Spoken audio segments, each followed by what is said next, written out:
Welcome back, everybody, to another edition of Kicking It with Cal. I'm your host, Cal Denicky, and we have Mark DallaValle with us today. Mark, how you doing, man? What's going on, Cal? Glad to be here. I see we're starting from humble beginnings. Yes, yes, So yes. this is cool. We got a beautiful view in front of us. I'm loving it. We just played a round of golf, and we are also at humble beginnings with our golf games. So Yeah, we'll save the golf conversation for a little bit later, but I did want to introduce Mark to the audience and talk a little bit about how we met down here in Florida. So over a year ago, we both started up teaching at the same middle school, and we both realized real quickly that we are Buffalo Bills fans and connected immediately. So I wanted to ask you, what do you think about this Bills season right now, starting off 5-4? it's heartbreaking. Absolutely heartbreaking. Coming into the season, we weren't favored again, like as opposed to last year when we had that weight on our backs of this team better make it to the Super Bowl. Super Bowl predicted champions, and now we came into the season. We're like, okay, we're top tier, but the pressure wasn't on us, and even though the performances have been mediocre, I think there's still time left. There's a lot of football to be played, so I'm not willing to give up hope just yet. I no. think we can get right with Denver this Monday Night Football. We've had like four straight primetime games, which I know you're a fan of. I'd rather play the 1 o'clock Sunday games, but See, I don't mind the prime time because that's the spotlight hour, and I'm usually golfing like at this time on Sundays. But thankfully, Cal was able to pull me off the golf course early today, and watch some football and get this podcast going. And you know, um, uh, if we don't beat Denver, you might have to pack it in. I might become a Chiefs fan. I don't know. Like we'll see. I might hop on another bandwagon. How's Philly looking? Yeah. So. So I wanted to share a quick story because I think the day we met and we realized we liked the Bills, there was a teacher game show going on at the first teacher meeting. And granted, there were 60 or 70 teachers in there. So you and I paired up and we played Family Feud and Wheel of Fortune and all these things. And all of a sudden, we make it into the quarterfinals where there's about just a few teachers left, and we were looking at each other like, man, we really hardly know each other, but Dude, we it made it was all the way, and we were known as Bills Mafia from then on out. So it was a good start to a great friendship, and I'll never forget that game show day. Dude, it was an instant connection. As soon as I walked in the cafeteria, I feel like we locked eyes and we knew we were both Buffalo Bills fans. We didn't have to say anything. We just had that.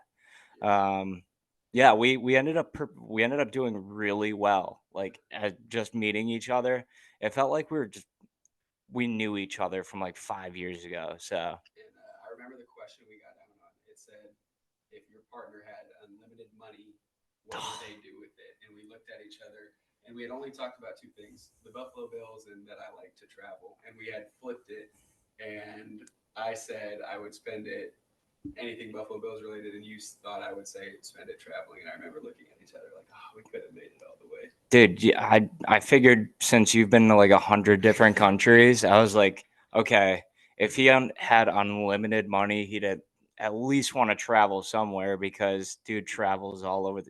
Every time I would talk to him over the summer, this past summer break, oh, I'm in Australia. Oh, I'm here. I'm there. I'm like, okay.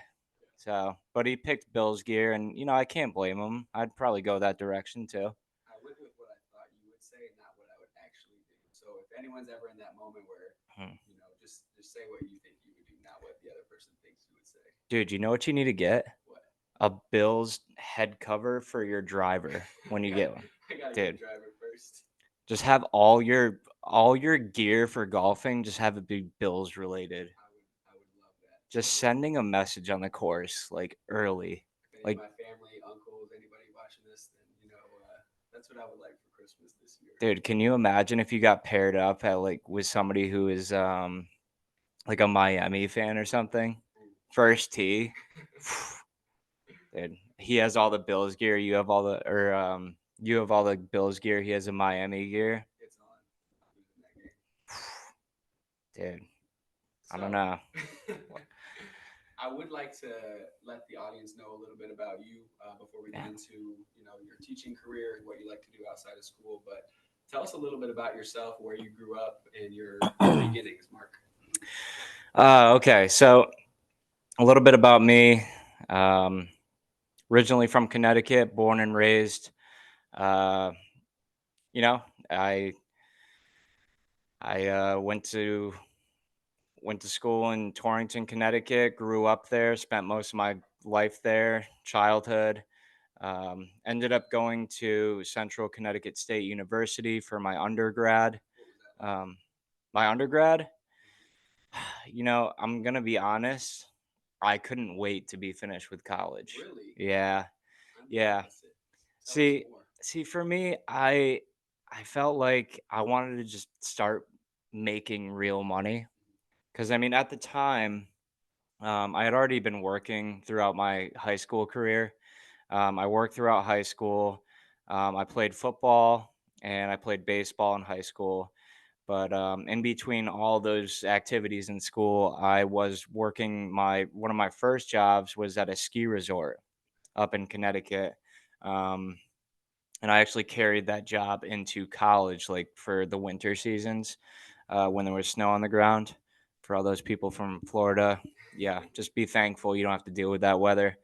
But yeah, we'd get a ton of snow, and I'd have a job over the winter time, and I it felt like college was long, and I just wanted to be done with it, and that was Like my 4 years, it more was or yep less. it was around 5 years because of the education program, and I double majored so that I'm certified in health and PE. So I wanted to get both of those under my belt. And at the end of your undergrad, I'm sure you had to do this where you had to kind of take the state test, like the national test, to be certified at the end, see if you actually got an education. Passed. Thankfully, I got I did pay attention in school. So for all you students out there, hard work pays off. Um, and I got a job immediately after graduation. I graduated in December, um, and I got a my first big boy job at a high school, and that was probably my favorite job in the world. So what I did was um, the students at the high school, they had a choice whether they'd want to go inside the gymnasium and play like the games that were going on, or come into the fitness weight room where I was. And what I did was I kind of developed like weightlifting programs, fitness programs for them, and kind of track their progress. And I had a few students just really kind of like sink their teeth, like they really bought into it, and the results were phenomenal. And it was extremely rewarding for me to kind of see that progress, like from my creation, So that was great, but I knew I needed to move on. You did that for just a semester, just I one did that for semester. a year and a half, Oh wow. and after that, I this is crazy because Strap in. I mean, for me, I was like, all right, I need something fresh. I need something new, new start. And my parents were kind of flirting with the idea of going down to South Carolina. So they moved down there, and my mom called me up one day. She's like, "Mark, there's a job fair for Charleston County schools." I'm like, "Mom, I don't even know anyone down there. Like, how am I going to come down there and do a job fair for a teaching?" And she's like, "Just come down, see what could happen, whatever." And I went there and I had a interview like on the spot. And my mom was actually waiting out in the car for me because I didn't have a ride or anything. So my mom was the Uber at the time, and it was crazy because I'd only been in there for like a half hour. So I flew down from Connecticut, went to the job fair. I was in the job fair for like a half hour, and I'm sitting down, I'm doing the interview, and at this point, my mom has no idea what's going on. So I'm walking out of the building, and she's like, jokingly says, "Oh, did you get the job?" And I looked at her, I'm like, "Actually, I did." Um, and now I got to move down to Charleston, South Carolina. So I moved from Connecticut down to Charleston, South Carolina. Taught elementary school there for 4 years, and it was great. It was great. So outside of the teaching in Charleston, what was it like just from a cultural perspective there? Coming from the north where it was, I'm sure, much different. Dude, I mean, the culture, the weather, the people. I mean, I was kind of venturing out on my own too, so I was kind of leaving all my friends and family behind back up in Connecticut. And for me, it was, I could kind of reinvent myself again. Clean slate, and the culture's a lot different. Unfortunately, the pizza in South Carolina does not live up to the standards that I'm used to being from Connecticut. That Connecticut pizza, you tell me about all the time. It is the capital of the world for pizza. And if anyone wants to argue with me, we could come on this podcast and we could have a showdown. We could have pizzas just delivered here all over from, and we'll have a blind taste testing. Connecticut pizza. Don't sleep on it, people. Don't, and don't try to argue with me either, because I will. That's I will fight to the death for that. So. And so from Charleston, how did you make your way down to the St. Pete, Tampa Bay area? Well, for me, my time in Charleston was great, and I absolutely loved it. If any of the listeners have not been to Charleston, South Carolina, I'd highly recommend it. A lot of history, a lot of historical things going on, beautiful architecture. So Churches. it is the holy city. It is the holy that is it lives by its name. There's a church everywhere. And it's cool because you'll be like in downtown Charleston and you'll just hear church bells from every direction. So I really cherish my time in Charleston, and it was hard to leave, but during my time there, I actually got my master's degree, and I knew with my kind of career aspirations and like what I kind of wanted to go into and grow my life, I knew that I needed to leave.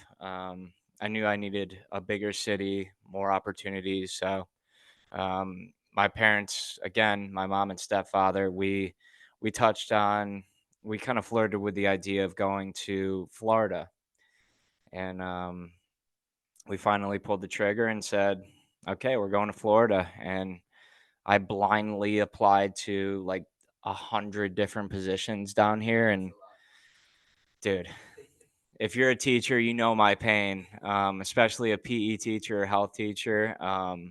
You know, those jobs are hard to come by because nobody wants to kind of leave those positions. But I ended up landing a job in St. Pete, and this is where I am now. And you've taught high school, you've taught elementary, and you've taught middle school. Tell me, what's the biggest difference between the three?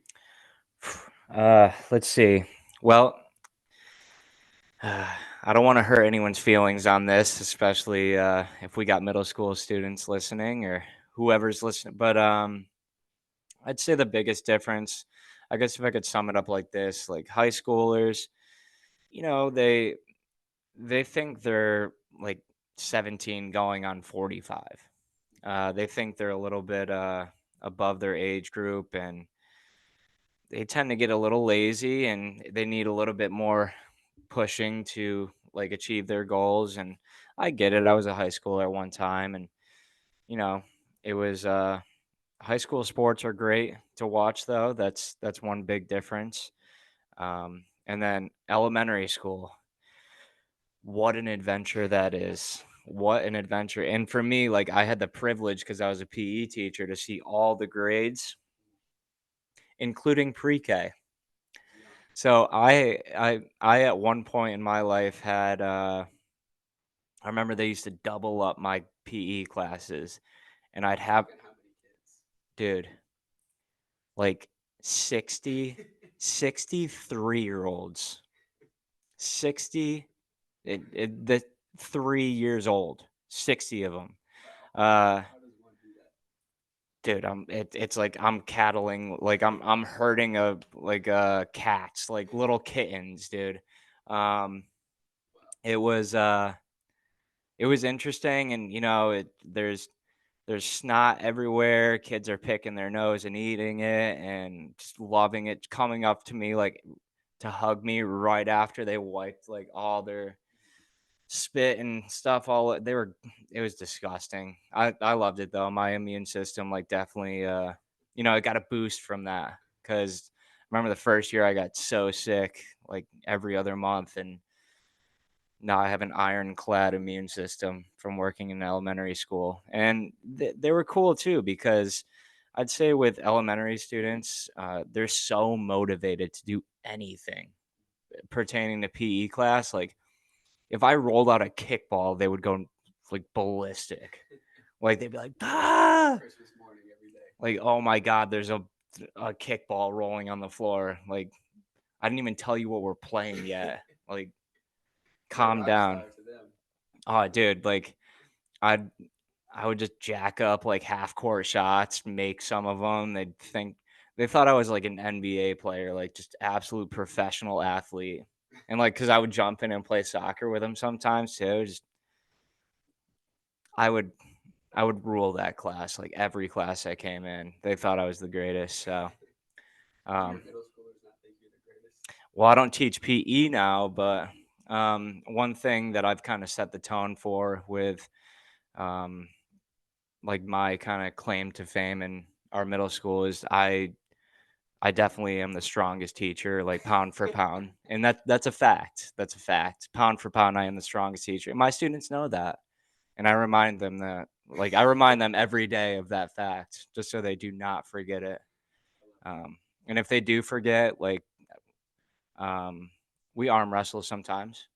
Um, I'll take the biggest kid in class, and like I'll yawn while I'm doing it, just to kind of add the theatrics. And yeah, it's something that they need to know, and they do. So, Sometimes I've been called a lot of different teachers before, but I'd say the most common is someone will accidentally call me Mr. DallaValle, and I'll just dude, stare at them, and it's funny to see the other kids' reactions, and they're just like, kids call teachers the wrong names all the time, or they'll call you like dad on accident. It's just like what? teachers call teachers the wrong names. I get Denicky from 7 different teachers a day, Yeah, and I've I'm just, gotten I'll go along with it too. I'll be like, yes, yes, were you, yes. What do you need?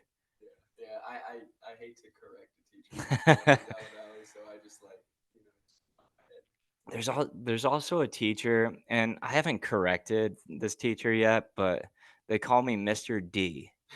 I'm like, dude, come on, like let's all be professionals here. But it's you smile, you nod, and you carry on. So Yeah. So, with your experience teaching middle school, what's a lesson you've learned, or what's something that you take away from your experience? Just because I've only done middle school, only seventh right. and eighth grade, a little sixth, but with that age group, what do you think is your biggest takeaway from your experience?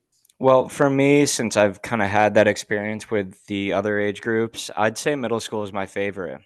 And in college, like when I was going through my undergrad, I would hear horror stories about like being a middle school teacher. So I was apprehensive to kind of go and apply for middle school jobs. But now that I'm teaching middle school now for 2 years, um, it's my favorite, hands down. Just because the motivation is still there. It kind of carries over a little bit from elementary school to like want to learn and participate. But they're also at an age where you could have those conversations, like real world conversations, and the cognitive ability, like it's there. Like they could have adult conversations, and be intelligent enough to kind of have a real world understanding about what's going on. So I enjoy teaching middle school.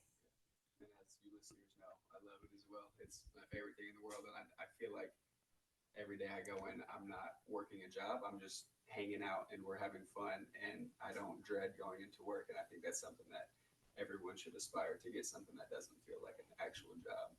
Dude, I gotta tell you, like every day that I go into work, I'm like, okay, what new slang term am I gonna hear today? Like, Period. period. I get referred to as bruh at least 97 times a day. Open the door. Cuh. Yeah, I've gotten cuh a few times. What else do we have? You ate. You eat. Like the term ate and eat is just said on the daily. Yeah, or doing too much. You're doing too You're much. do Mr. DallaValle, you're doing too much right now. Or on God. Yeah, On God, the bro. lingo is crazy. I love it, and I love Like, to use it with them to see their reactions because some kids oh love yeah. it, and some cringe and think like, "Why are you, trying to do that?" I think the other day I said, "I'm him," and they all looked at me Oh, like, I gotta test that one out. Dude, sometimes when I'm teaching, like I'll do that and just randomly. And then randomly sometimes I'll come out with like different accents. Do you ever do that? Just to kind of shake things up? Like I'll come out with like a good Boston accent, like a good Matt Damon, like from The Departed accent, like, okay, take out your paper, grab the pencils and the scissors, and they just like lose their minds. Yeah, So my favorite thing is, "Hey, I'm walking here." yes. I mean, it's good to shake things up because I mean, if you don't enjoy going in each day and you're one of those teachers that's kind of like jaded a little bit and there to collect a paycheck, you're not gonna have any fun with it, and you gotta have fun with it, dude. Because I mean, like you said, you're kind of going there, hanging out, and I tell my students, I'm like, look, some people do this for a living, some people do that for a living, but I mean, we go in and this is our job. Like they're shocked sometimes. They're like, "You get paid to do this?" I'm like, "Believe it or not, we do." So yeah. Yeah, so this next is a twofold question because you mentioned that you teach health, and I think it's really important that someone is passionate in their personal life about what they're teaching. So for me, I teach geography and world history, and Hmm. as you mentioned, I love to travel and can take those stories from where I go over the summer and bring it into the curriculum. So I know you're very passionate about health and fitness. Why do you think that plays a role into your teaching, and where did that passion come from in terms of your personal life in the fitness world? I mean, for me, um, I got really into weightlifting and health and fitness my freshman year of high school. Um, but even before that, I knew I wanted to be a teacher my third grade. Uh, since third grade. For me, I was like in elementary school, I was that student that got in some trouble. And I did have some learning. I did have trouble learning in a few areas. So um, I remember distinctly in second grade, I I got I would I would be that student where I'd get in trouble every day. And I'll never forget Miss Anzalotti. Thank you, Miss Anzalotti. Now, she had a behavioral notebook for me. And one day she wrote down in my behavioral notebook that I was doing backflips in the back of class during instruction. Wow, pure So, athlete. dude, from day one. But long story short, like, I had a third grade teacher. She's actually an author. Her name was Miss Klein, Susie Klein, and she actually writes. She's an author for the Horrible Harry books, if you've ever heard of those, and a few other children's books. But she was the greatest teacher I've ever had in my life, and she really kind of took me under her wing and showed me the way in education. And she was my hero, absolute hero. And I'm like, you know what? I want to be a teacher just like her. So that kind of segued into me wanting to be a teacher and carrying that. And then to go back to the health and fitness, I uh, I decided to join the football team. And when I was a freshman in high school, and I I got strong really fast, lifting weights, kind of prepping for that freshman year of high school football, and I loved it. I loved lifting weights. I started kind of eating better.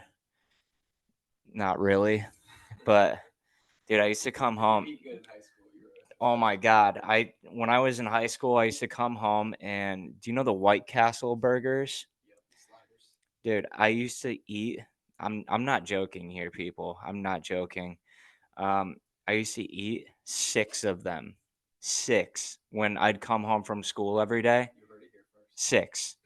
So what I would do, I'd pop them in the microwave and I would put salt and ketchup on them, even though they already had like 100 grams of like sodium in them already. I needed more, and I'd eat like frozen pizzas. All I loved them. So, but back then my metabolism was different, and I was also lifting for football, and I loved it. And I loved PE class. It actually was my worst grade in high school on my PE, and then I ended up a PE teacher. Go figure. Um, Probably because I always got in trouble.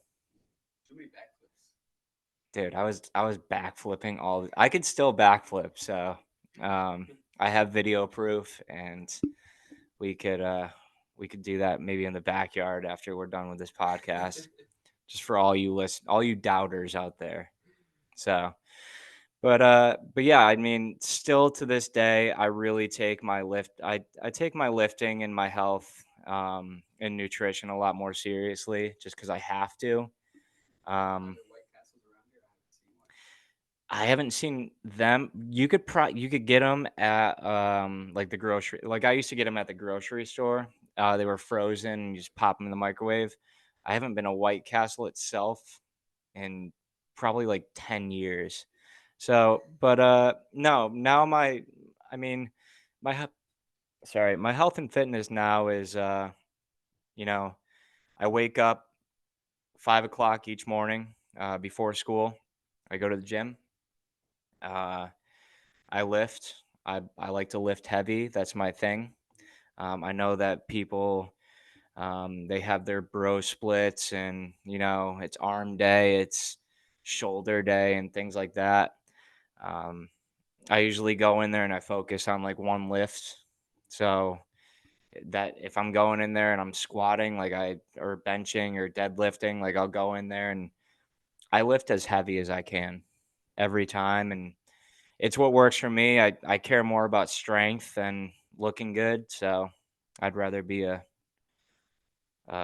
all go and no show than, That's awesome. that's just me. I can't say I get up every morning at 5 to do that. I try to a few days a week, and I'm getting there. But it's awesome that you're into that, and I love that it coincides with what you're teaching, because if your students hear you talking about what you should be eating and what you should be doing to stay fit, it's good that they have a role model and an example showing that to them.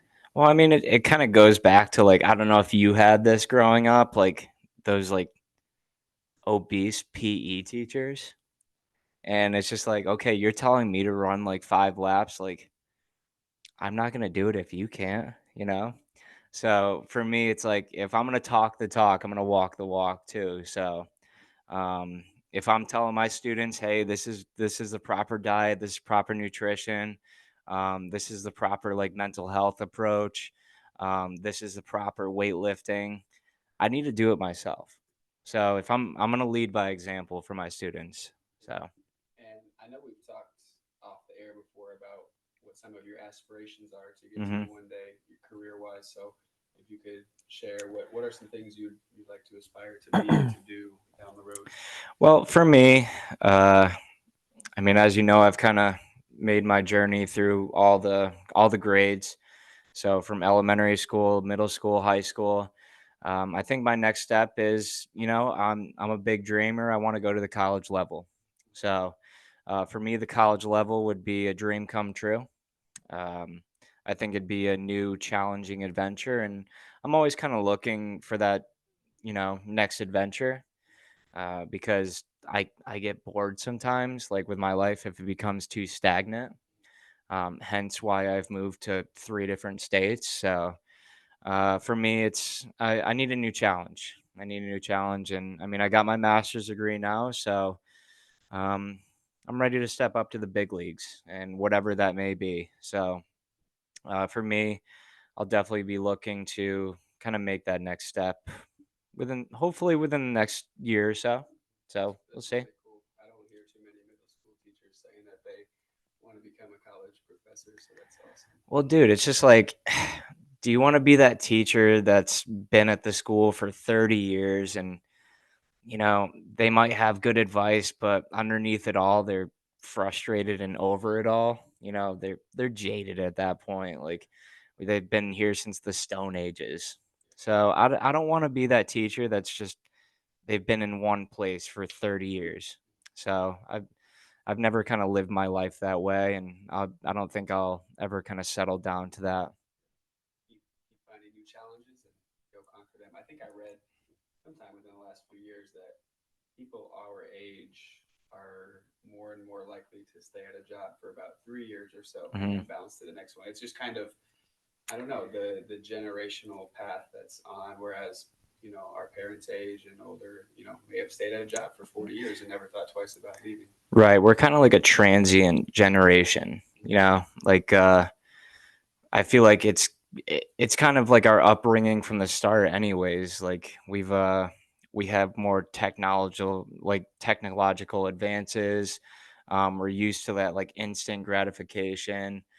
There's a lot more options for us now, like our generations and like the generations coming up to where like we get antsy, you know, like we get antsy. We're just like, oh, like what else could I be doing? Like, I mean, speaking like, what about you, Cal? Like, what do you think? Like, what are your goals? Well, I typically don't like to think more than a year or two in the future.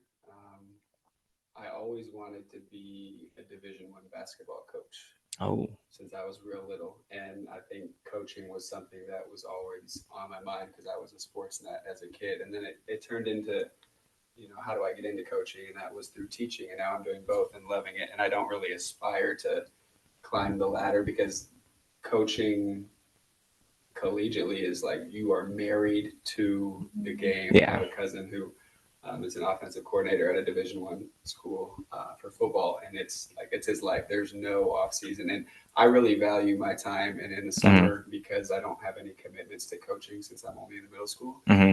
I have that opportunity to travel. So I don't even know if I could answer that right now. I'm pretty happy with what I'm doing, but um, we'll see. I mean, if coaching is something I wanted to get into for real, maybe that's down the line. But for now, I'm pretty content with where I'm at.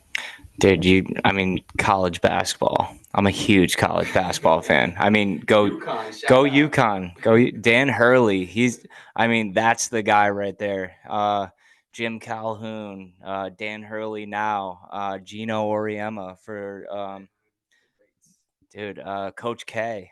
Yeah, one of the most, I'd say, impactful podcasts I ever listened to was one on Buzz Williams, who has coached at multiple Division 1 schools. He's at Texas A&M currently, but he writes 150 letters every week, handwritten, out to people in his life. And when I heard that, I was just baffled that someone took that much time. He has a family, and he wants to be the hero of his household, is what he said. And I just loved that phrase that he used. So just listening to him and how he likes to reach out and share his gratitude, and whether it's to recruits or donors or family members, I picked that up a few years ago, is to write letters to people and just to share your appreciation for them. And not that that really has much to do with coaching college basketball, but it is something that I've tried to do a little bit, and to write some letters to students for what kind of impact they made on me is something that I'll always do and remember. I like that. I mean, um, that sounds like the type of college coach that, they understand the impact that they're making and, um, kind of just becoming a master at their craft. So I didn't know, like, I mean, I could see you as that kind of coach. I don't know if I'd kind of put you in the same league as like Bobby Knight, like, R.I.P. yeah, I haven't seen you throwing a chair yet. Like I saw you coach volleyball and I haven't seen a chair fly across the gymnasium. So that's, One day. yeah, I mean, you're practicing your patience now. So, but yeah, and you're not coaching basketball this year, right? Taking a break, and I'm trying to get into golf, which I know is something that you like to do in your spare time. Ah, So dude. Tell me a little bit about what you like to do in your spare time. For me, dude, I love golf. I mean, the love for this has kind of started a few months ago, and I know that you're fresh and new to this game, and this game will test your patience. So, um, I mean, for me, it was. I mean, my stepfather was. I mean, a huge influence in my life, and he's an avid golfer. And I'd go down there, and he'd always kind of want me to play golf, and I'd be like, maybe. And then one day, I don't know, it just clicked. It clicked. I was like, you know what? I love this game. I think it was like I had a few good shots, and I was like, okay, that felt amazing. So I'm like, okay, I need to, I'm like trying to recreate that feeling over and over again of those really good shots. And for me, it's, you know, there's nothing better than having a long week of work, and then now I got Saturday and Sunday to play golf and just relax. You forget you forget sometimes when you're out on the golf course that there's a world outside of you, like hitting 7 balls in the water in a row. Like, um, everything's kind of it's tuned out. You're tuned out from the rest of the world. So. And I noticed that when we played this morning, it's almost like therapeutic because you're Mhm. so zoned in, and it's just you and that ball and that turtle crossing the fairway. And Dude, we saw like 5 turtles today. it's just cool, and I'm glad that I'm getting into it because the thing I'm trying to do it is like if I go to a bachelor party, if I have some friends going out, Hmm. I don't want to be the odd one out. Like I do every other sport, but for some reason golf is not one that I've ever really picked up on. So I do think, like you said, you just kind of zone in and kind of forget that the world is actually going on. Dude, adding to that batch, like a future father-in-law. You know what I'm saying? Like, if you ever meet like a potential partner for the rest of your life, you might have a father-in-law to impress on the golf. He might want to take you out and say, "All right, let's see what this kid can do before he, you know, marries my daughter." That's So true. That's true. Hopefully he pays for it too, but that's for could get another day. expensive. Dude, it's so golf is so expensive. It's got to be one of the most expensive habits. And I'm a pretty cheap person, so it's taken a little bit. Oh, dude, you're gonna But be so corrupted. This is so toxic uh for you trying to, yeah, your spending habits, dude. But I think with your love for traveling and your newfounded love for golf and my love for golf, I think a golf trip is gonna need it, Ireland. dude. Dude, I'm set. I'm yeah. Where's Let's go. After this, we're getting plane tickets. Like, come on now. I got a friend over in Ireland. Shout out to Avril, and I've visited her before. Such a beautiful country, and I saw so many people on the plane that I was going to play golf, and I was like, all right, next time I'm there, Oh, there were people on the plane going to play. yeah, just beautiful courses, and Dude, that's got to be us. one day, one day, We got to do a golf trip yes. because I've been itching to just do a golf trip. Okay. We'll Because start a little bit maybe closer to Florida, and then maybe make our way out. yeah, I mean, for me, I want to do like some courses like in some mountains, like the mountain ranges courses. I know that there's some out in like the Midwest, like Montana, North Carolina. There's a few, and North Carolina sounds good to me. dude, we could drive up there. So we're 1 week away from Thanksgiving break. Mm. Almost there. What do you got planned over for the holidays, Mark? Oh, okay. So a lot of relaxation, a lot of family time. The only non-relaxing part is going to be the airport. Um, I've, I mean, I'm sure you've had some airport nightmares. Um, Dude, last year, this was for Christmas. We got stuck in like JFK for like 19 hours. It was ridiculous. By the end, and there was a fire alarm going off for like 2 hours of it. But Not fun. yes, um, fingers crossed for smooth traveling, safe traveling. I'll be heading up to New York to visit some family. Shout out to my uncle Jonathan and Craig, and they will be hosting our Thanksgiving feast. We'll be traveling into the city for a day or two. Very excited about that. It's always nice to go like back up north. For one, it's like I could finally breathe like some air that doesn't Fresh feel air. yeah, that doesn't feel like I'm like breathing in like water. You know, like I feel like I'm breathing it like every time I take a breath here in Florida, I'm like, wow, that I feel like I just breathed in like underwater. That's how thick the air is down here. But yeah, just kind of just really sinking into some family time and relaxation, a lot of food.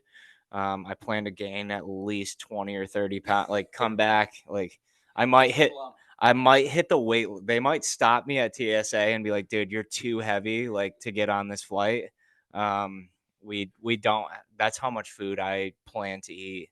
Um, so if I don't come back 20 pounds heavier, then I'll be disappointed. So Sounds like a um great break. and dude, it's always a really nice visit when I go up there. My uncles used to live in New York City, right in Brooklyn, but now they have a really nice house out in Beacon, like kind of like 45 minutes outside the city, and it's wonderful. It's wonderful. It's like a good like reset, and you come back into the school year, and the finish line is almost there for the halfway point. So and I'm gonna miss the students that I have now because I know I have to switch halfway, and I don't think you do. You don't.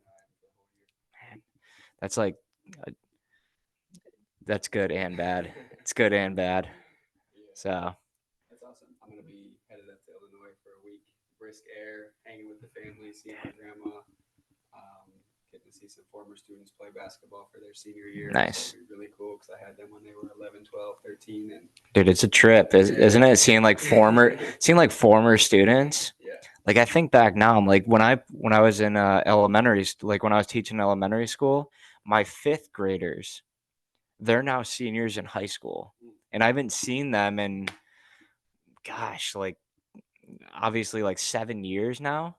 So I can't even imagine what they would look like now.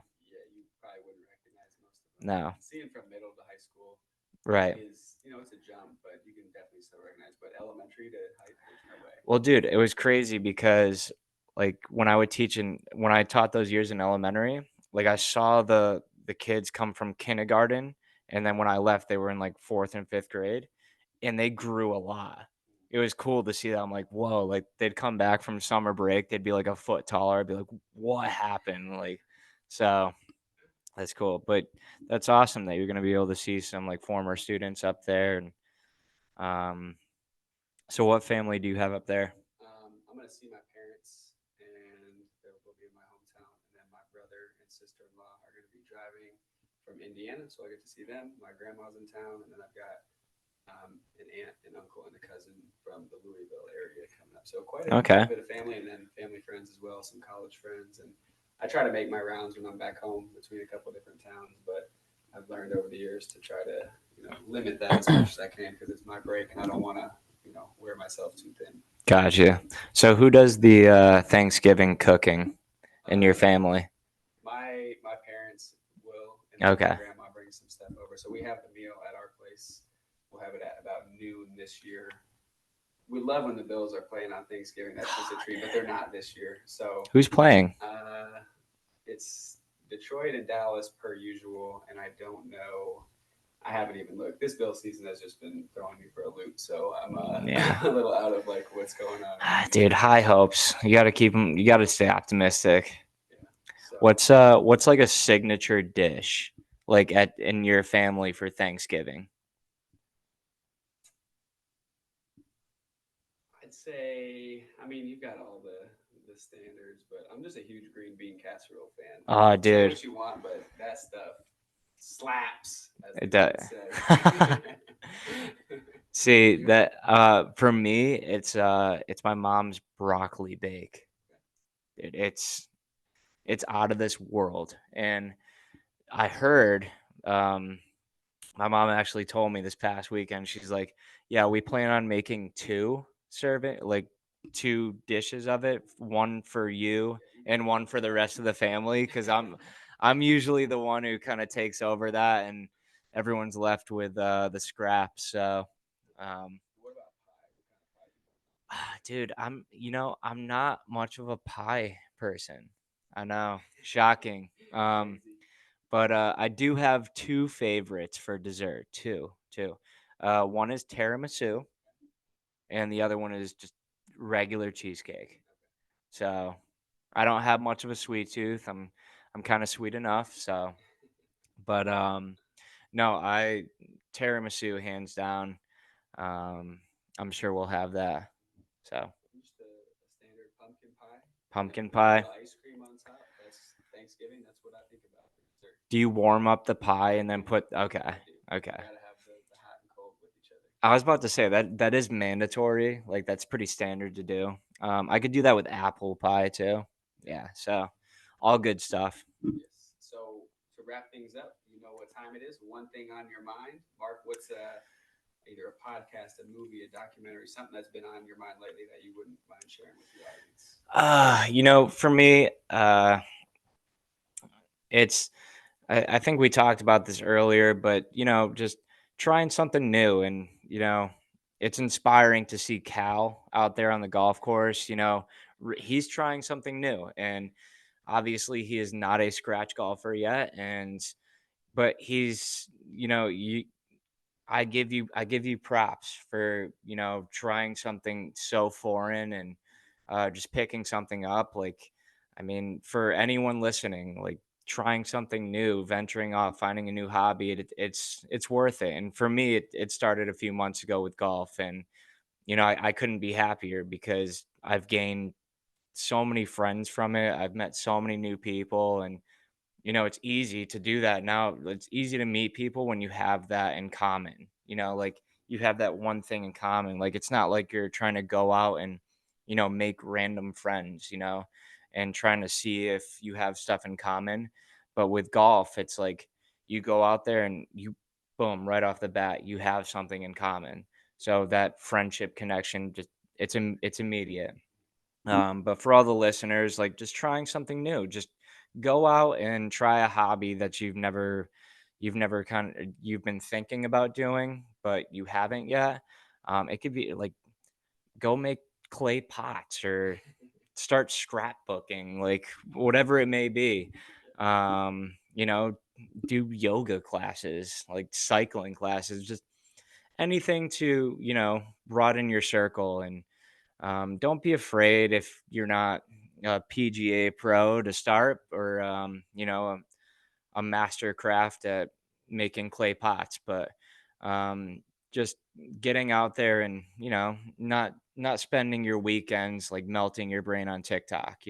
So for all those middle school listeners out there, I know you're doing that right now. So stop, go outside, um, go do something outside, ride a bicycle, go to the park.